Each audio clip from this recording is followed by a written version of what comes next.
Welcome to Nerdarchy for Nerds by Nerds. I am Nerder Doug, and tonight I am going to send a shiver down your spine with this nerd. Darkest Dave.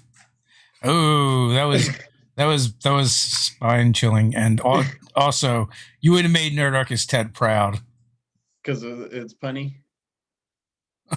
because it was punny. Yeah. Yes. Because today we are talking about cold and all that pertains to D&D and whatever tangents we go off on that. And like fire last week, it was a kind of a challenging topic because it's so broad and it was almost like too broad. Or at least that was how I started the chat last week. So when the topic was brought up that like, what if we went through and see what we could come up with in our thoughts on the various damage types, elemental damage types. I guess they're not all elemental, but mostly elemental. Yeah, I was wondering, it's like, are we going to stray into the unusual ones? I don't know, doing an hour on like radiant. It's like, whoo, that's tough. Well, things like that are kind of fun because they meant something different in previous editions. And that's what I was kind of getting at. And one of the things I wanted to look up because the cosmology of D&D has changed quite a bit over the years. And one of the places where there's huge change is the elemental planes, right? Like now you have fire, air, earth, and water, right? They're the standard ones. But we used to have these transient planes. Mm-hmm, the quasi-elemental planes. Quasi and para-elemental planes, right? Yeah, we got into that last week a bit. But I'm curious to hear what your thoughts are. Well, so because we're talking about cold was actually its own. The plane of ice, or also referred to the plane of as the plane of cold, right?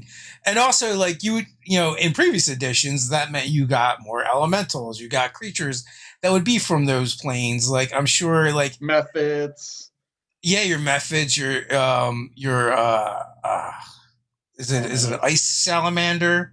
Yeah. Mm-hmm. Things of that, or maybe it's a frost salamander. But there was probably both. Yeah, but things of that nature is a good possibility. They're elemental creatures, but they're not made of the typical elements. Because it's not one of the four, so they would be from these quasi planes. Well, that is interesting because I mean, elements in general are a pretty appealing thing to a lot of players, right? Like want to be like a frost wizard, a cold sorcerer.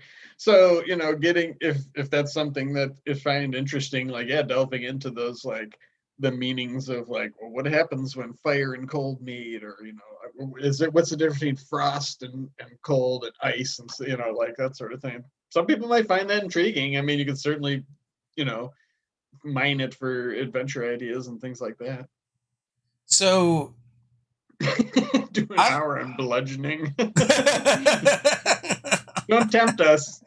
It gets pretty tough trying to think of a topic every. Oh my god! Oh man, it just made me think of something. And it's completely ridiculous because I don't know if you watched John last week with John Oliver at all. No, but I'm familiar with the show. Yeah, well, he did this thing on this cartoon they have in Denmark.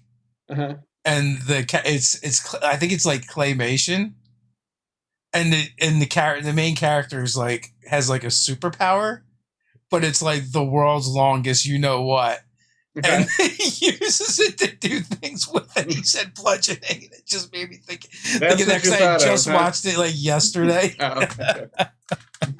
And I'm also very immature. And that's when the chat went awry. Yeah. Nah, you know what? But it kind of got me thinking though. Like I miss those transient planes, those quasi planes that kind of got booted out of D&D. Yeah, what do you miss about them? I just thought it was like I think it was kind of interesting to have like smoke and mud and cold, and also the idea was you could travel from elemental plane to elemental plane,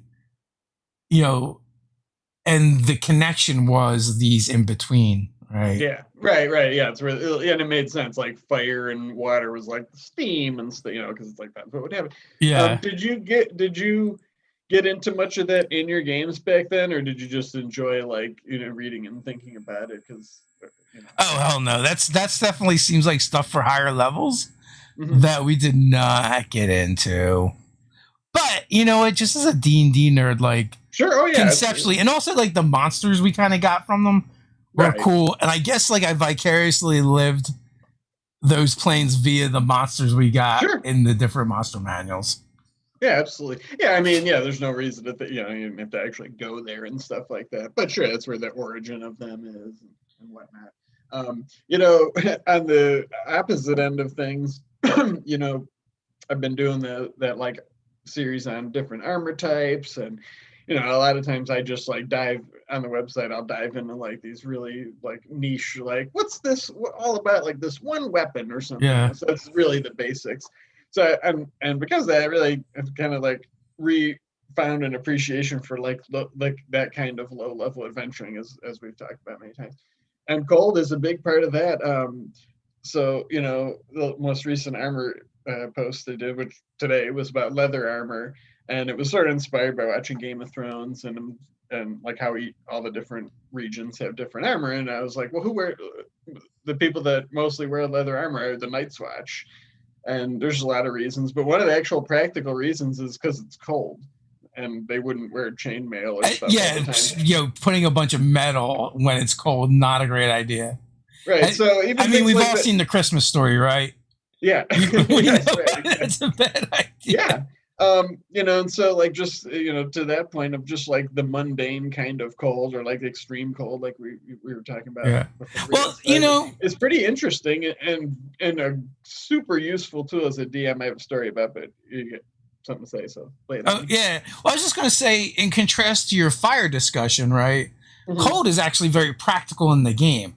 Like fire is not like using that in your game environmentally is a lot more difficult and challenging. Like something must have gone seriously wrong if it becomes a part of the environment, or you're in a very like rare and exotic location like a volcano. Yeah. But using cold, like Arctic is just a naturally occurring place. And also there's a lot of different like bionomes that would encompass that cold domain as well. But not only that, if you're in any place that changes seasons, you can also still get that, maybe not as extreme as the Arctic, but it may seem that way for someone who's not used to it. If all of a sudden you're thrust into winter. Mm-hmm. So you kind of get those. And, with that comes like cool environmental hazards, like just dealing with cold itself is a thing. Getting plunged in the frigid water is a thing. Mm-hmm. Slippery ice creates difficult terrain. Thin ice. Usually if you go through thin ice, you're going to fall into frigid water. Mm-hmm. But like frigid water and extreme cold, they affect you because if you are exposed to those and you fail those constitution saves, that's exhaustion, and exhaustion just sucks. Yeah, but what's the first level of exhaustion? You just have disadvantage on ability checks? Yeah, ability checks, which includes... it doesn't seem like as big a deal until the time that I played Adventures in Middle-earth, and we did the journey thing, where did mildly well with it, but still had a level of exhaustion, and then went into a dungeon. And then you begin to realize all the things that's going to affect. Yeah, including initiative. Yep, including initiative, perception. Like there was a challenge to get into the dungeon that we had to figure out, which everything we tried was at disadvantage. So yeah. But it's a great example of how versatile, like just that one, because really it's literally one paragraph in the DMG about extreme cold. Yeah. And look how much you can do with that. Like all those things you talked about are just mundane things, falling in ice, being caught in a frigid storm or whatever. But if you use it as, to make your situations more dynamic, like could be supernatural, maybe a haunting and, occurs and you can steal a page out of the Undertaker's playbook and like the temperature just drops in wherever the adventurers are, right? And it's like all of a sudden it's extreme cold. And they got to make a Constitution saving throw, and it's pretty easy. But maybe one or two people fail, and now they have exhaustion. And that kind of leads into my little anecdote. Is a couple of years ago, I forget which convention we were going to go to, maybe Gamehole Con or Gary Con. It was one of the smaller ones, and we didn't end up going. But I was going to run a game for you and Ted and Jim and Pruitt from WebDM, and it was right after we had done the video of Monster BFFs with the Frost Salamander, right? I think is that what it's called, and the Burhag. Yeah. And I was like, man, I really love that ability that they have of when they're like eating somebody and you look upon their horrifying visage, you get like some effect, or I forget what it does. But anyways, I was like, well, I'd like to start a one shot like sort of in the middle of things. And I was like, and these are all veteran players. So I was like, I'm going to start them with 2 levels of exhaustion right after their caravan falls, like a landslide occurs and it crashes to the ground and Burhag attacks. And I was like, that way, when they find her eating one of the NPC, caravan people, somebody will probably be affected by the thing. Because I was like, they'll have disadvantage on their safe. That was like the whole reason for the thing. But I was like, and I was like, justifying it by there being extreme cold and sort of starting in the middle of things with a one shot, like at a disadvantage. And that's like something, whether it's magical or supernatural or just natural, it's just a cool added danger. Like you said, it's sort of unlike fire in the way that you said it's like it's I don't know, cold. It's more common. Seems more common. Yeah. Right. But it might be unexpected. And I wouldn't spring that on players like, if that wasn't the kind of game you had been playing up till that point. But, you can certainly make any kind of game, whether it's high fantasy or mundane, a lot more interesting. Well, Brian brings up a great point in the chat, right? Like cold affecting skill checks is a great way to use it to hamper lock picking and all that. Even better, I would say if a lock is physically frozen, unless they do something, they couldn't actually pick it, right? Now, it might give them advantage to actually break it. But I would say like it's unpickable at that point unless they thaw it out or something. Yeah. And, and again, it's like you couple just that simple little thing with like a looming threat of like, look, if you don't get this through this door, like X is going to get you, whether it's a coming storm or a pack of wolves or, whatever. So that's pretty tense, right? And all you did is make extreme cold, a tough lock, and like one creature. Yeah. And all of a sudden it's like, that's pretty tense. Well, and also like, I feel like cold monsters tend to be like more brutal as well. Like, you think so? I'm not disagreeing with you. Intuitively, think about it. I haven't run the numbers, but intuitively, it kind of like feels that way. Okay. Even like White Dragon is. What do you think? Like a quint? I mean, yeah, obviously White Dragon. I was going to ask what like a quintessential cold monster is, but well, Yeti. But even before that, like the White Dragon is like the weakest of dragon kind. But in some ways, like their lairs are the worst, right? I remember someone telling me about a lair where like the entrance to the lair was in a cavern, but it entered and exit through a frozen lake or through frigid sea or something. And then once you're inside the cavern, it actually the lair of it was at the top of this ice spire. So, which is no problem for the dragon. It just flies up to orc and walk across the ice. But normal people, I mean, making climb checks on ice. So, I would say that's probably you're probably at disadvantage. Oh, yeah. Oh, okay. So, I love looking at these sorts of things and what they really say. So I pulled up Ancient White Dragon. So this is just regional effects. This is everything within 6 miles of the layer is lightly obscured. So right off the bat, it's like that makes everything tougher just getting there. I mean, it's great if you're a wood elf, you can just hide. But yeah, that's when those skills come in handy, right? Freezing precipitation falls within 6 miles, same radius, sometimes forming blizzard conditions. Icy walls block off areas. Each wall is 6 inches thick, and a 10-foot section has an AC 5, 15 hit points, vulnerability to 5, and immunity to blah, blah, blah, blah. And the dragon can move through a wall without slowing down. So, I mean, that's just its regional effect. So just approaching, it's obviously you don't have to use all these things. And also, an example of how all those layering things make it extremely challenging. Icy fog. It's kind of creepy as fuck. Yeah, who knows what's in it? I mean, you pair it with, 6 miles of its layer. It's like there could be several wandering bands of, appropriate things to whom that means nothing, Yeah. Like even if it was just like ice methods or like, you know, I like with using methods, cold man. resistance. Oh, I love methods. Stuff that does stuff when it dies is awesome. Like they don't even have to be high level. You just need them to die next to your players. Yeah, I've always considered methods kind of like jerks. I've always Yeah. played like that. It's like they want to blow up. It's like, yeah, sure. They're just here to cause They're like mischief. the toads from Cobalt Press. Yeah, sort of. I feel like, they just come here to wreak elemental havoc and, do their elemental thing. And it's just like, I want to be blown up by adventures. They'll just take you with me. Or I'll just go back to wherever quasi-elemental planet. Ice road trucking, but with loot-filled wagons from the defeated White Dragon lair.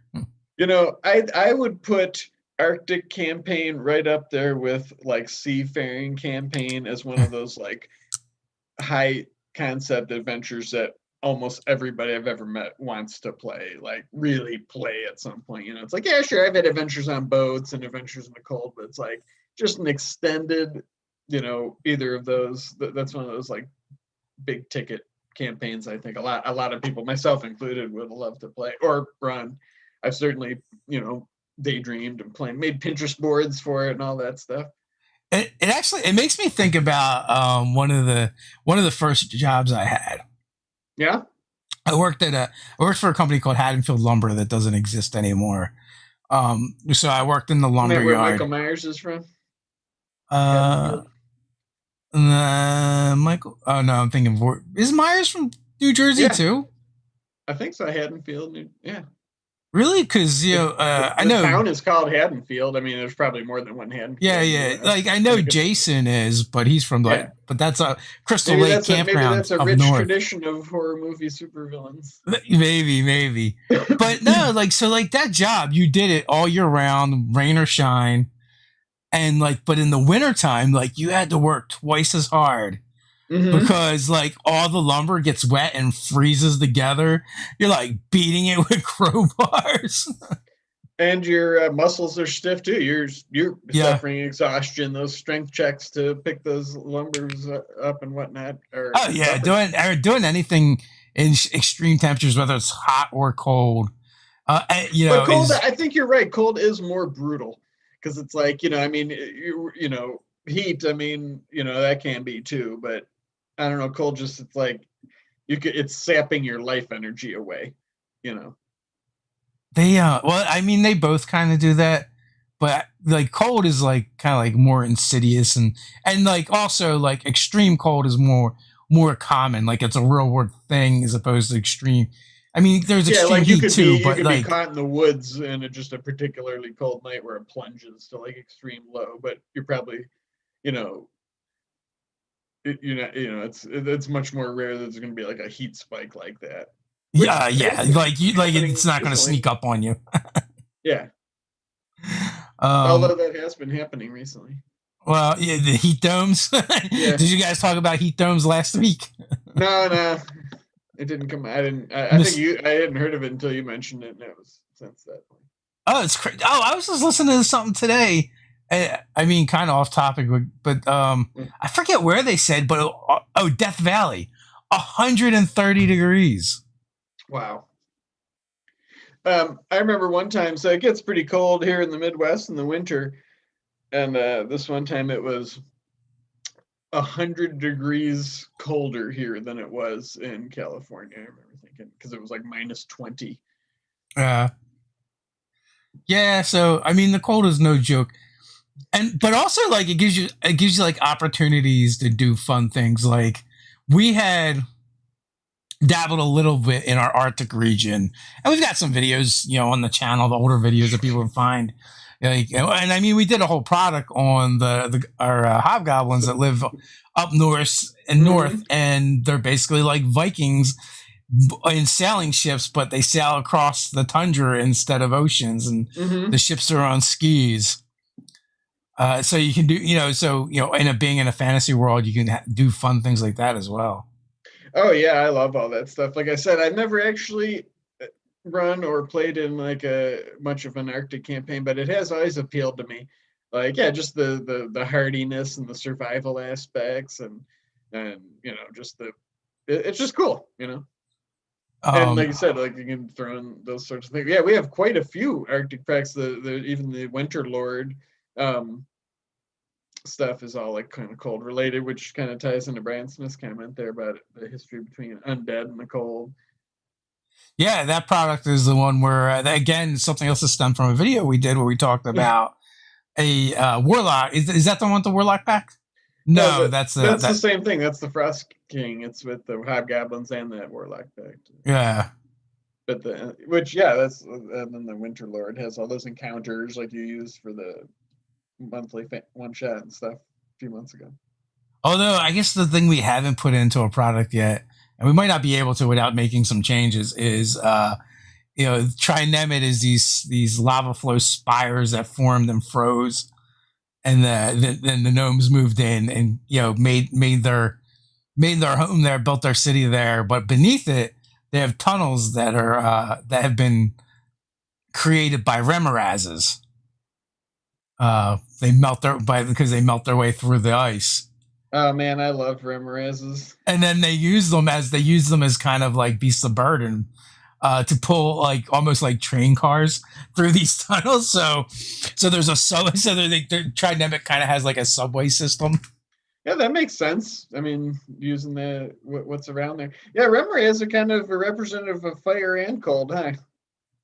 Interesting. Yeah. I mean, they're kind of unique in that way. Yeah.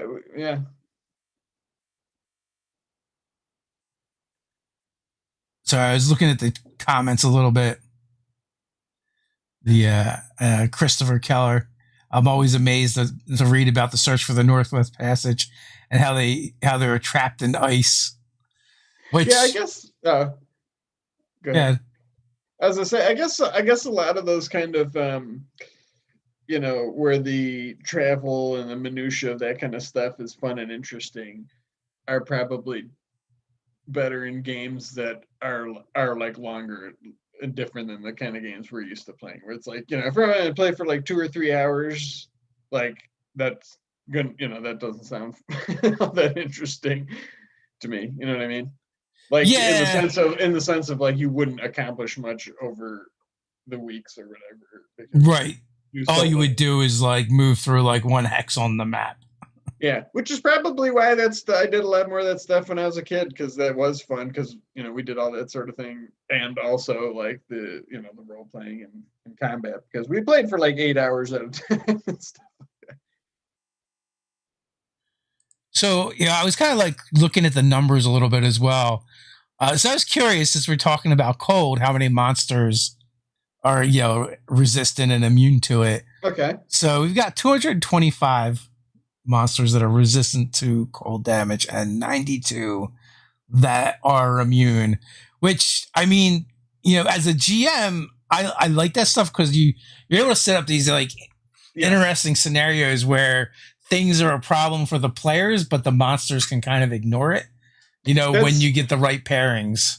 Yeah, that's a lot of how those like monster BFFs come together, because it's like, well, which thing wouldn't be affected by this other creature's, area attack or whatever, right? So it's like, if something's immune to cold and you pair it with something like a white dragon or some caster that has Cone of Cold, it's like, who cares if it's right in the mix? It's not going to be. I think that's what that Frost Salamander, when it takes cold damage, it recharges something.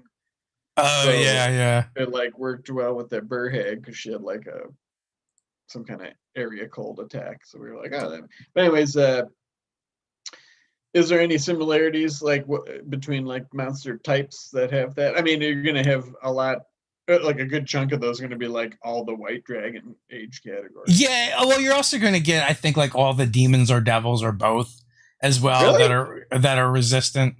Are they resistant to cold too and fire? One of them like just there's a lot of generic resistances. Yeah. I don't know if it's demon or devil. I guess because like when you think about those monsters, you think like hell, right? You're like, well, that's a really hot place, right? But then when you look, like, Abyssal Chicken cold, fire, lightning resistance. I guess it's just that kind of abyssal, whatever abyssal power that they possess is just like they're not, they're not like a humanoid that is, from hell. They're like composed of hellish material.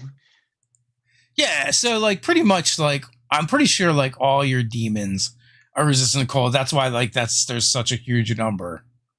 I'm not sure if devils are or not, but I think a lot of the devils have fire immunity. Yeah. Oh yeah, that's true. Nope, devils are resistant to cold as well. So what are a lot of them undead? It seems like a lot of undead would probably be resistant or immune to cold. Just because. You know what? I don't know. I actually just opened up the fiends to see right now, but it does. But like again, like if you're doing environmental effects, it does make sense. You kind of end up having to pay attention to that stuff to know, like, does this make sense? In this area, would this thing actually be here? Yeah. So I know with undead, you're going to definitely get a lot of like poison immunity. I'm seeing some cold immunity as well. Banshee and Alep, they're both immune to cold, which is like also right when you're talking about mixing like environmental effects and terrain with genres. Horror goes really well. Like the idea of isolating, your adventuring party or the characters from the rest of the world or civilization.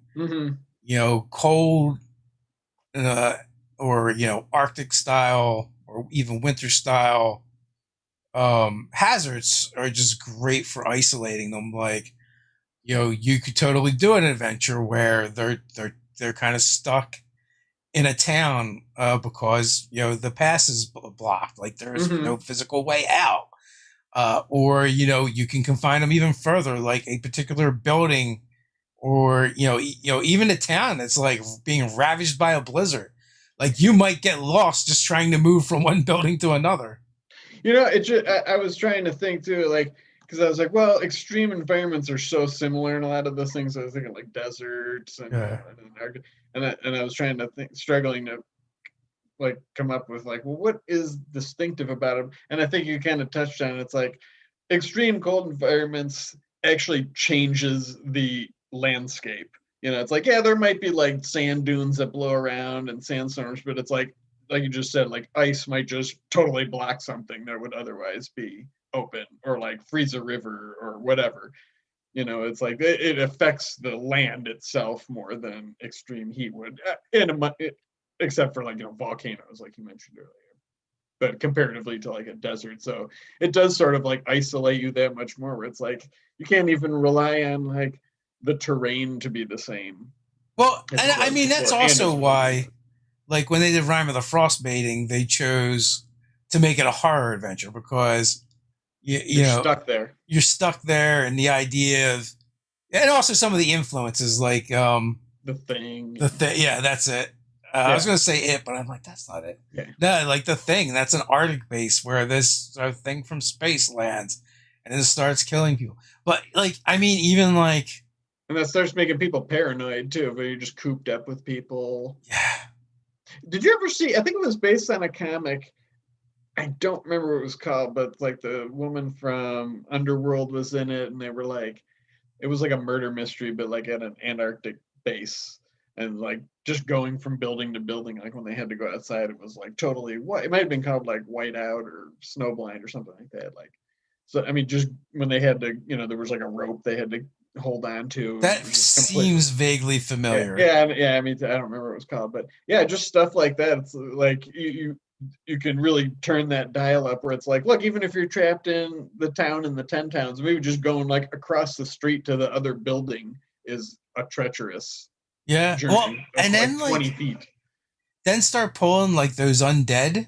Yeah. And stuff that like are immune to cold or resistant to cold. So it's not really affecting them like the way it is the players, so they kind of have mobility in this, a small town or village is probably a great place to do something like that. where Yeah, getting maybe the people that die from the cold turn into like frozen zombies that are just like all blue and yeah. blackened frostbite that just like wander in the cold. Yeah, Brian Smith makes a good point. It's almost like outer space at that point when it's just so hostile outside that you just can't even, you know, go anywhere. And I mean, believe me, that it sounds like harsh and stuff, but that can also elicit like some awesome role playing too. I think by adding those elements, and even in a higher level adventure, it's like even when you're super powerful and you got these spell slots or whatever, it's like you still have to use them just to like do mundane things like go outside at all. It's like if you want to go Well, outside, like you're risking death. in that way, it's even a little more interesting. Like like a higher level campaign where, like you said, where like the players are super powerful and they have access to spells, but if it's a town full of villagers, right, the villagers don't have that. So Yeah. like their vulnerability, their weaknesses, you know, hopefully like they care about the NPCs and Mm-hmm. they're like real heroes and want to protect them. So like, they could be limited in that way and trying to figure out how, even though they have all this power, how do they use it in a way that's going to help protect the villagers? And I suspect that's probably what Rime of the Frost Maiden, like how it what do you call it, escalates, like it, because at first you're low level, and maybe some entity moves into the region and just causes that, which I think is what that is. So it's like, yeah, when you're low level, just the fact that like it's super cold now and we're stuck here is dangerous, and Well, it could you'll be have a to wait to journey talk. of very far journey to find the source of that thing. So it's like, even if it was a white dragon, I mean, and that's what's cool about D&D and having all the different ages of dragons, but all those little, like, again, dials with the regional effects. Maybe just like a young white dragon moves into, you know, the snowy hills near your podunk frontier village. And it's like, sure, that's not an epic world ending threat, but it's like, it's an awesome starting arc for like first through fourth level characters or something, right? Or maybe going into tier two of like just taking down like a white dragon that's just making it cold, and people like crops are dying early, and it's just harsh on the people because, like you said, regular people don't have you know weather controlling magic and stuff like that. Yeah, I mean, well, it's a chance to give them problems that you can't just beat the snot out of the solve. Mm-hmm. Except when you can, when you finally track down that white dragon. Yeah, yeah, and put an end to what's really going on. Mm-hmm. But that's but it gives you that nice build up. Mm-hmm. So when you have to get Ted on here to talk about Rime of the Frost Maiden, he's our Yeah, resident right. expert. Mm-hmm. I believe he's going through that right now over on Jake's channel. Cold is a great way to start a one shot too, like I mentioned earlier, and you did too with that monthly one shot of just like, you know, a lot of getting a one shot going is just getting to the adventure quick. So if you set it, even if it's not a cold based adventure, but it's like, your dungeon, maybe the cave entrance is in an Arctic thing, and that's your narration. It's like, it's freezing cold, you're almost dying, and you just made it inside this cave entrance, and boom. I think that's what you did, and you just basically play tested like those 3 trap filled scenarios from Yeah, Midsummer Super I do Wonderland, that a lot. which I thought was a great. Well, no, that's a great idea of not only getting in there, but using the cold as like sort of a narrative device, like just to isolate the characters, but from like a meta game standpoint, like I don't want them going all over. Like, you're stuck here, you cannot go outside. There was definitely another one shot I ran where they were at a village in Kretschmer's Belt, which is like our Arctic region that we use, and and they had to do something before the winter freeze before things became impassable, Mm, which is like another which again it's another great tactic because it's you have a the timer starts ticking, right? Like mm-hmm. how long do we have? Do we have days? Do we have a week? Do we have 2 weeks? before this problem becomes something we can't solve and we're kind of stuck. Yeah, along those same lines, I think somebody mentioned maybe in the chat earlier, I don't see it now, but something about like cold affecting like an island or something.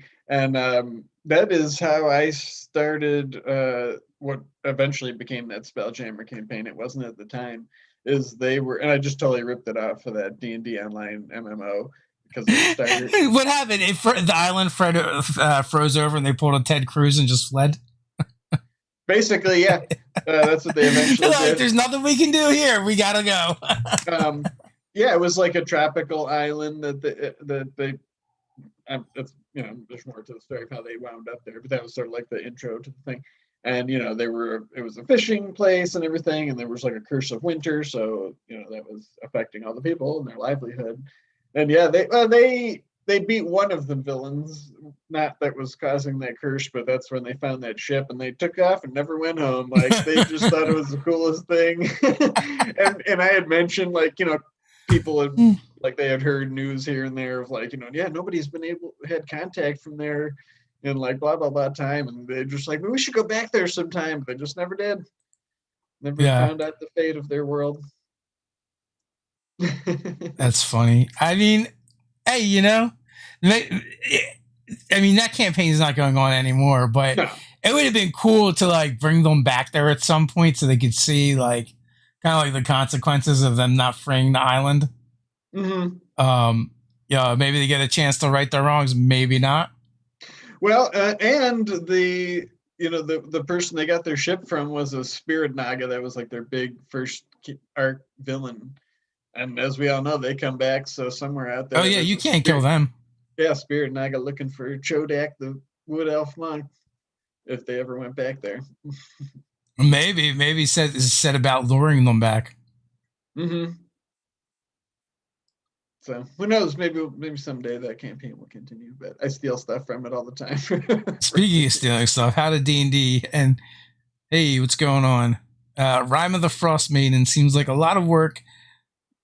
Stripe it down. I think that's supposed to be strip it down for parts. Not keen to run the whole thing. Actually, that's how we feel about most adventures.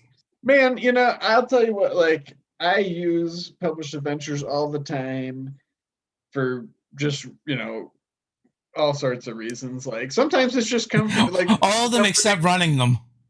Well, sometimes, I've many times I'm just like, we didn't know what to do or somebody didn't show up. And it's like, well, let's just play blah, blah, blah. So I'll just pick up a book and it's kind of like a different mode. I like to like get my narrator voice on and like read the text boxes and stuff like that. But whether I do that or, plan in advance to use something or strip it for parts, I don't think anybody runs it the same.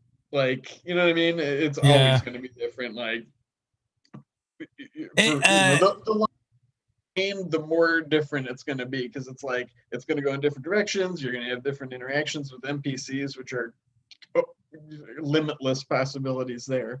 Is it the Crimson Citadel in Avernus? I don't know. Avernus. I only ask because I know James Introcaso wrote that. And so whenever someone's playing, he's like, oh, what'd you think of this? And everyone, I guess it's like towards the end, and everyone is always like, oh, we never got to that part.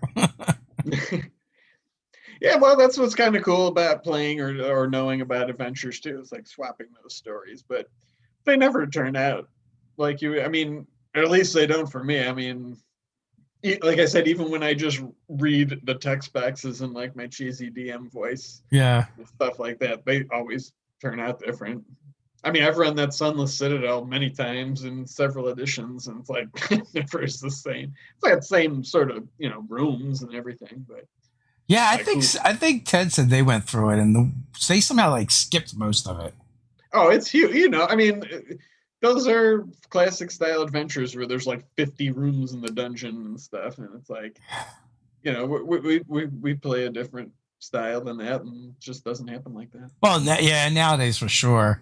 Like back in the day, you'd want to go through every room, and now it's like that's not the fun part of the game anymore. I still think that is fun, but it certainly wouldn't be fun to stream, and it wouldn't be that much fun in 2 or 3 hour increments because you just wouldn't do that much stuff. Like you would, you know what I'm saying? Like it would take a long time to go through like the Sunless Citadel playing 2 hours a week. Yeah, yeah. I mean, even full sessions, it would still take a little while, right? I mean, not full sessions, but 4 hour sessions or whatever. I don't. Yeah, 4 or 5. You got to remember, like, I don't know. Yeah, I mean, depending on the level of inter-player talking and stuff, I mean, that's Yeah. a big factor. How many hours do people play for in the chat, guys? Let me know. How long are your sessions typically? I mean, so like, I guess like, so we like to talk. We're talky. We played Saturday, and we got together around 6. And we wrapped up the game. I want to say like 20 to 11. Like it was just like it ended, kind of an ending spot. But I was like, if you guys want to keep playing, we can keep playing. So almost 5 hours. But it's like, here's the caveat: like we hung out and talked for a while beforehand. We had dinner together. Oh, so like, okay. Yeah. So it was probably closer. It was probably much closer to 3 hours. And I think that, and like it's kind of typical for our games now. Well, I guess it depends on how you measure progress. Like, if you measure it by how far through a dungeon you got, then that's probably gonna steer you towards different kind of play. If you start, if it's more of like how much you learned about the plot and like did some cool, got ahead in that way, then than doing a room by room or hex by hex crawl is not gonna garner as much. Yeah. I sort of like those other things because I like the emergent story of just like I learned so much from that Spelljammer campaign. I don't like big villains that are like whole campaign arcs. I don't like that feeling of like, oh, if we don't do this, the world's doomed. It's like, why would just 5 rando people be responsible? It's like, why is it on their shoulders to like solve the death curse or like fix the ordning or, stop a demigod from, manifesting in the 10 towns or whatever. It's like, there's a lot of people. So to me, it's more fun of just doing like random encounters and things that like, to tie it into the cold of like, what happens when they just are journeying on the road to blah blah blah, just because they're wandering adventurers who have their own motivations that you probably come up with as a group in your session 0, and then it's like, well, what happens while they're trying to pursue those things is the adventure more than like some arc I came up with that they're gonna overcome. The one game I was running was actually in the Arctic of our world, but like there's like these areas in the Arctic that have these like geothermal activity that happens there that they're kind of like, I just call them like bowls, right? Of pockets where it's not actually Arctic, right? It's more habitable, more hospitable. And there's a bunch of them, and they kind of like, well, caravans will go from one to the other and travel between them and trade and stuff. And like I had the players come in, for whatever, that they all had their own reasons for kind of, being on the edge of civilization. So that one was kind of like, was nice because we like would dip into the Arctic stuff a little bit, but then they would dip out of it. So it was mostly not Arctic, but occasionally like some of it was like, one of the dungeons was, literally in the wall of this basin. So it was like ice caves and stuff. That kind of reminds me of like the original Final Fantasy and Nintendo and those kind of games when it's just like, what was coming next when you're in the dungeon and the treasure's like ice armor, ice sword, ice boots, yeah. Ice armor. Like, oh, looks like I'm heading to the fire dungeon now. Yeah. Brian Smith said, I think in response to what I was saying, because the characters are special. I think they're special by the virtue of just pursuing their goals and not leading a conventional life. That's what makes you special. And to them, like, to use an adventure of like idea with like the young white dragon, that's a low level thing, but that's pretty special even if just anybody took up the cause of just like, why is it suddenly cold and affecting everything? Those guys will do it. They're just the people that did something. So Well, that's so how. I guess in Ted's campaign, like in the one that he ran from first level to 20th level, pretty Mhm. early on, it was clear like, oh, these are the bad guys of this campaign, and also like we really leaned into it. Yeah. Like he started doing stuff with blood cultists, and then we started taking it personal and like really hating blood cultists, and we thought everyone was a blood cultist, and what's with all these blood cultists? So like he just kept escalating that until like that just became the whole thing of that campaign. Hmm. And it did kind of like get to like epic proportions, I guess, towards the end, but it Was didn't start that way. was it just some? Is Ted? Was it kind of like you do in the sense of like that was just some random thing that you guys took an interest in, or did he intend for that to be like not like the main thing, but like a potential main? I don't think it was. I don't think he had picked it at the start of the Yeah, because you never campaign. know. Players might just be like, "Oh, blood cultists. That's gross. I don't like that. Screw Nah, these so guys." it was definitely just like it. You know, it was like, oh well, here's this blood cultist. Oh, here's this cursed magic dagger, and like then things, and then you started tying things together, right? And as players, everything just started irking us more and more, Sure. and became about this thing, and then it's like, oh, this is actually a bigger problem because this demon lord wants to come into the world. Um, and then it becomes like, why is this like town that's kind of like on the fringe of everything so important, right? And so like that became a part of it, and it kind of just all tied together. And So yeah, so that's kind of an emergent thing. It wasn't like he said, like, okay, in this campaign, like a blood god's or blood demon's trying to. It's sort of that gave you that sense of like, you know, that stuff's happening all the time. That's just the one you guys happen to do something about. yeah, like, and in the game that I ran, it was like they were like level 5 or 6 before like the real big bads emerged, Mm-hmm. and and so it was more like adventure of the week before that, and then like Yeah. and then this faction of Dragonborn that were kind of like anti not they were basically like dragon supremacists, right? And didn't like the fact that their world was kind of merging with the larger world, and they were interacting with the other species and races. So Hmm. these factions kind of like formed, and when they made their presence known, and they kind of got found out, they fled. And when they fled, they found a way to obtain more power, but it didn't work out the way they wanted, and they accidentally unleashed the Vargarians on the world, and then and in doing so became Vargarians themselves, Hmm. and also ultimately like they wanted to stay separated from all the other things, but by becoming a Vargarian, it completely integrated them with Vargarians, which is a hodgepodge of anything, any species they come across, then they can assimilate like the Borg. Man, the things that happen in our D&D games, you know what I mean? Like, just it's like Yeah, you could never account for twists and turns. but like Uh, in like early days, it'd be like you want to set up this like amazing epic adventure from the beginning, and it would never come to fruition. It would never happen. So like, for my 2 gold pieces yeah, opinion, that's the best lesson I've ever learned in all the games that I've played. Is like just let the story emerge at the table, because it's like it's good to know where the characters are and who's around there and some things that could happen, but you never know what's going to happen. Like our Tuesday night game that I'm running right now, that's like the campaign villain you guys defeated and befriended in like the yeah, third session.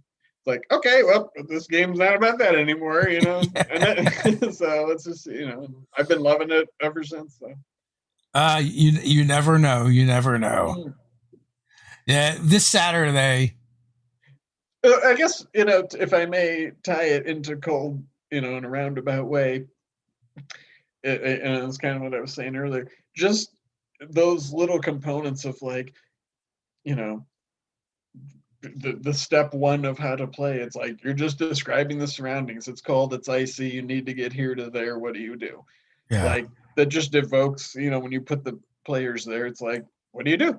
Like, how are you going to traverse the icy river, or get past that pass, or survive the cold dark night, or whatever? Can I make it? And in higher levels, it's like maybe you're suddenly transported to the elemental plane of cold, and then now it's like escalated. A whole nother ball of wax. Yeah, right. Better bring that tauntaun to keep you warm. Yeah. Yeah. I mean, do you have a favorite cold monster? Boy, I really liked that Burhag and Frost Salamander BFF. It really like, and Jake did too. He wrote a really cool encounter on the website. I think it's called like the Witch of Flame Skull Mountain or something like that. And I planned it. I don't know. I think that combo together just really stuck with me. I thought it was super cool. I mean, it was. I definitely liked it. Hags are already really cool. The Burhag was new at the time, so it was really exciting. It's got a neat power set, and the Frost Salamander just made a cool creature to pair with it. And I mean, I just thought of so many cool. And at the time, I was sort of like quasi planning like an Arctic game because I was in my home group, still got together. So I had like a Pinterest board, like I like to do, with all these cool evocative Arctic cold imagery. And I feel like I'm just a or an ice method. Well, I do like ice methods. I mean, all methods are fun just because they explode. Yeah, but I feel like I'm just a sucker for Yetis. Oh yeah, they are cool. Another great example. Yeah, they were a big part of Critical Role's second campaign. They had a random encounter with some Yetis in the Arctic, which they ended up befriending because they realized like they're actually speaking a language. Yeti, I think, right? Don't they have their own language? Yeti? They do. And through like comprehend languages and some charisma checks, they befriended the Yetis. So yeah, I'm always a fan of that. Although Yetis aren't really nice. I mean, they were role playing them like they're just sentient creatures that live. Stuff like that. Well, yeah, I think in the Monster Manual version, they're like chaotic evil, right? Like, yes, they are. The Abominable Yeti is. Although there's an Abominable Yeti, I guess variant in and it is in the Explorer's Guide to Watermont that is neutral. Yeah. So I'm sure that kind of. I mean, actually, it looks like it's the same monster. It's just got a different alignment. Yeah, I mean, I understand why monsters are evil. It reflects the non-postmodern society of just, when people are like, well, they're sentient. Why should we think? It's like, yeah, if you think about it, yes, that it is wrong. That's why they didn't. It was just like that. You don't have to worry about it. They're evil. Yeah. Let's not think about it and just let's kill some monster and take their stuff.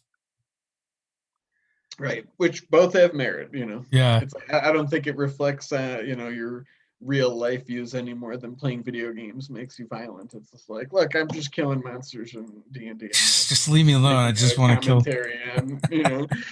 Society. Just leave me alone. I just want to kill some motherfuckers on my Xbox. So yeah, you like Yetis, didn't you? Never mind. I thought just kind of. What's that? Anyway, I had a vague thought, but I could. You lost it. Yeah. So yeah, there is a decent amount of Arctic monsters. Oh yeah, there's time. And you can easily. I mean, there's a reskinned Chimera in Gang of One encounter. The Arctic Chimera. I mean, yeah, that's such an easy thing to slap on any creature to make it Arctic. It's like it's got cold resistance and just add D4 cold damage to whatever its attack is or something like that if you want. At the very least. Winter wolves. So if you were playing an Arctic campaign, what would you play? You never know what might come up, but I don't know. My first thought was a Goliath Rune Knight.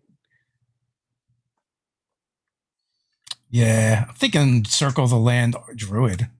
Go Arctic. Although, I guess that's sort of like something that takes the fun out of it because it's like It's like they're resistant to extreme cold and cold damage and stuff. I don't think circle land druids are that good. I think it just affects what spells you get access to, which which probably means you'll get access to spells that won't affect the creatures you're going to encounter. Yeah, as I say, I guess your best if you want to just go for power, it'd be like a fire sorcerer. Yeah. You'd be Probably. like, you could worship the Lord. You could worship the Lord of Light. I mean, because you end up getting ice storm, cone of cold, sleet storm. From what? From the Arctic Druid Circle of the Land. Oh, so well, yeah. See it like that. Like, why would that Arctic Druid get? I mean, I guess it makes sense both ways because it's like you'd be protecting it from intruders, that land. But when you're in your favorite thing and you're fighting monsters. Oh, that being said, they do get so like at every level, even the levels where they get a thing that's basically a cold thing, they do have access to something else as well.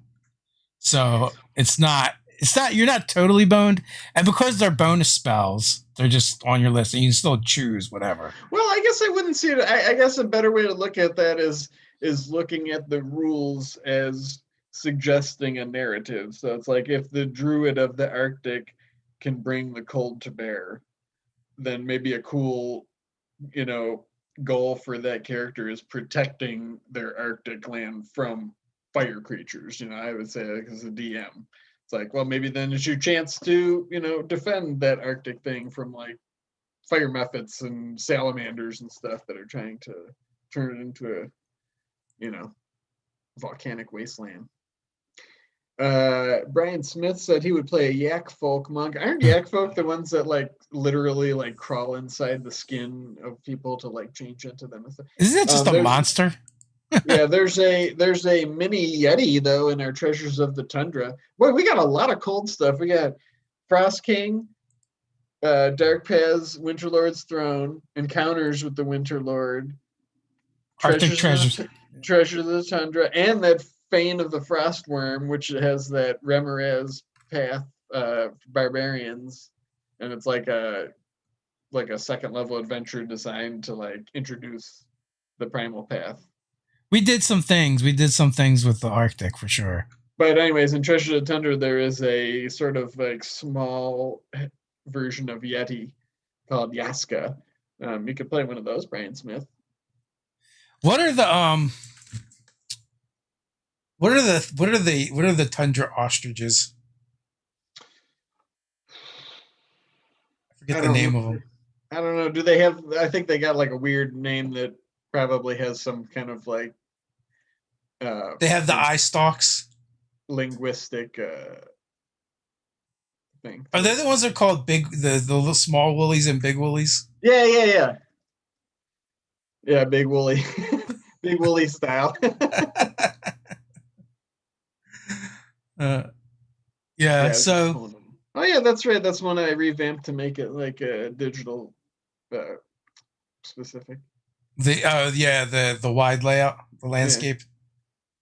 Yeah, that one's got the Way of the Northern Wind monastic tradition, the Frost Strider Ranger, which is pretty cool. They collect the trophies from beasts they defeat and gives them special powers. Well, and an Iceborne sorcerer. So yeah, that's probably our most player option version of cold stuff thing out there. Treasures of the Tundra. Let's see. The Winterlord product also has a ranger in it. Does it? Oh yeah, the Stygian Ranger. Stygian Ranger, yeah. That one was fun to work on. Well, we got plenty of stuff for all your cold campaign needs. So the Stygian Ranger was kind of like all about like you almost died to the cold. That's right. You did die but got better. Like so they can like hear the heartbeat of living creatures in the cold and stuff like that. Yeah. That was a pretty evocative one. We got some cool shit. We make really cool stuff that people should support more. I'm talking specifically to you in the chat right now, people. I'm not above begging. Snow Owl Aarakocra Ranger. Oh yeah, that'd be. Or you can just play straight up Owl Folk now. I mean, anytime and I say this with the caveat of not trying to remove that part of the game. Anytime the environment is going to be a part of your game, Rangers are just awesome. Just for that evocative sense, it's like that's what Rangers do. They're the Night's Watch. They're Aragorn. They're the ones that it's like, yes, they can survive out there and make sure everybody gets by, and they know all the secret ways and tricks and how to deal with the environment. So Brian Smith wants to know cold paladin ideas. You know what? In that product, isn't there a paladin oath? Boy, you're gonna. I don't know if there is or not. I don't think Paladin. I feel kind of specific about Paladins of like it's more. Well, I guess you could come up with an oath that, but it's more about like the oath. Yeah. Like having some meaning. So. Although if there is a paladin oath in that one, it is not actually about cold. I think it has more to do with hatred for some reason. But there's the oath of silence, the oath of vanity, the oath of secrets. Those are the only paladin oaths we've come up with, and none of them are in that book. No cold. Yeah. We had been working on a bunch of stuff around the same time. Mm-hmm. That I've jumbled in my brain. Yeah. But I think it's that time, man. Oh. It is 1 minute past, but no worries. We'll be back here tonight with you in the GM seat, or the guide seat, I guess, for the Quest RPG, Ingest Quest. The perfect match. Yes, for the perfect match. That reminds me, I have to come up with questions. That's what I'll be doing tomorrow. Or maybe tonight. I don't know. I'll come back and watch Robin, Ted, and Stephen try to woo me as Dave hosts a dating game-esque parody. Yeah, I don't know. Has anything like that been done on any RPG shows yet? Maybe not. So we were the first culinary exploration. We'll be the first space dating. Love connection. Yeah. That's going to be ridiculous. But yeah, we'll be back here tomorrow night. Obviously, I'll be back here tomorrow with another live chat. I mean, if you look at the community post on the channel, you can see who we got on for the week. And with that, until next time, stay nerdy. Stay nerdy.